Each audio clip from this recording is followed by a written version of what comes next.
বন্ধুরা, কিভাবে Facebook page create করা যায় বা কিভাবে সুন্দর করে কোনো রকম ঝামেলা ছাড়া কোন সেটিংসগুলো সুন্দর করে দিলে পেজ ভাইরাল হবে, পেজের ভিডিও ভাইরাল হবে, আমি এখন স্ক্রিনটা লক্ষ্য করুন, আপনাদের দেখিয়ে দিচ্ছি কিভাবে পেজটা ক্রিয়েট করবেন এবং কোন কোন সেটিংসগুলো কোন কোন সিস্টেমে পেজটা ক্রিয়েট করলে আপনার পেজটা ভাইরাল হবে, ভিডিওটা ভাইরাল হবে। স্ক্রিনটা লক্ষ্য করুন, আমি সুন্দর করে দেখিয়ে দিচ্ছি আপনাদের। প্রথমে আপনি আপনার ফেসবুক স্ক্রিনে যাবেন, এখান থেকে আপনি প্রোফাইলে যাবেন, প্রোফাইলে যাওয়ার পরে সেটিংস অপশনে যাবেন। আমি দেখেন সেটিংসে যাওয়ার পরে এখানে পেজ আছে, পেজ বোর্ডে যাবেন। পেজ বোর্ডে যাওয়ার পরে আপনি যে উপরে দেখেন ক্রিয়েট আছে, ক্রিয়েট, এখান থেকে ক্রিয়েট অপশনটা সিলেক্ট করবেন। সিলেক্ট করার পরে স্ট্যান্ডার্ড লেখা আছে, স্ট্যান্ডার্ডে ঢুকে যাবেন। এখান থেকে যাওয়ার পরে আপনি আপনার পেজের যে নামটা দেবেন, আমি যে কোনো একটা নাম দিয়ে দিচ্ছি। এখান থেকে পেজের একটা নাম দিয়ে দেবেন, আপনি আপনার নাম কিংবা অন্য যে কোনো একটা নাম দিয়ে দেবেন।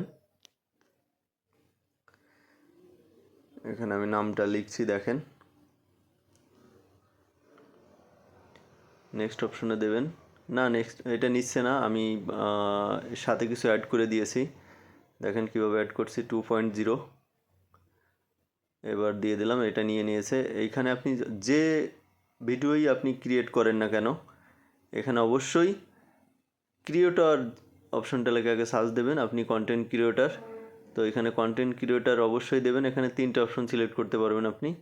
হেলদি, মিউজিক, কারণ আপনি যে কোনো মিউজিক বা যে কোনো ভিডিও করতে পারবেন পরে, সেই জন্য এই ক্রিয়েটর অপশনটা রেখে আপনি অন্য যে কোনো দুটো অপশন সিলেক্ট করে দিবেন, কিন্তু কন্টেন্ট ক্রিয়েটর অবশ্যই এটা দিয়ে দিন।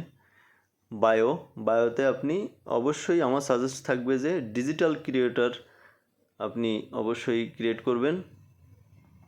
ডিজিটাল ক্রিয়েটর যেটা বর্তমান ট্রেন্ডিংয়ে আছে, এখানে ডিজিটাল ক্রিয়েটর দিয়ে দিলাম আমি। দেওয়ার পরে নিচে যে অপশনগুলো দেখছেন, এটা আপনি অবশ্যই ফিল আপ করবেন এবং আপনার পেজটা অ্যাভেলেবেল থাকবে 24 ঘন্টা। সেভাবে আপনি নিচের অপশন 3টের অপশনের ভিতর দিয়ে দেবেন, আপনার ইমেইলটা দেবেন, ফোন নাম্বারটা দেবেন এবং আপনি যে অ্যাড্রেসে আসেন অ্যাড্রেসটা দিয়ে দেবেন। বাকি যেগুলো সেটি আপনি পেজটা ক্রিয়েট হওয়ার পরে আপনার প্রোফাইলে গিয়ে ওগুলো দিয়ে দেবেন। এবং এইখান থেকে যদি নাও দিতে চান তাহলে এইভাবে আপনি নেক্সটে চলে যাবেন।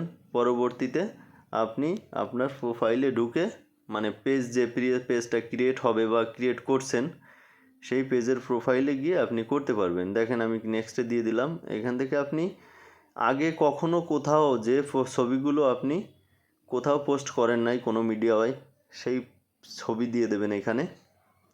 একটা প্রোফাইল পিকচার সিলেক্ট করবেন এখান থেকে এবং একটা ব্যাকগ্রাউন্ড পিকচার, অবশ্যই অন্য কোথাও ব্যবহার করেন নাই এরকম পিকচার দেবেন। অবশ্যই যেন এটা মাথায় থাকে, অন্য কোথাও এটা ব্যবহার করা যাবে না।